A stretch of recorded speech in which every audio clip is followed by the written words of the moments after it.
মাঝে মাঝে আয়নার দিকে তাকিয়ে আমার ভেতরটা কেঁপে ওঠে। আমি যাকে দেখি সে দেখতে আমারই মতো, কিন্তু সে ঠিক আমি নই। আমার ভেতরের যে দুরন্ত চঞ্চল আমিটা ছিল, যে অল্পতেই প্রাণ খুলে হাসতে পারত, আর মেঘ দেখলেই যার মন খারাপ হতো, আমি তাকে অনেক দিন দেখি না।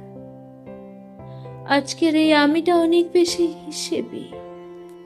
সে ভালোবাসার আগে লাভ ক্ষতি বোঝে, স্বপ্ন দেখার আগে বাস্তব নিয়ে ভাবে, আর কাঁদার আগেও চারপাশটা একবার দেখে নেয়।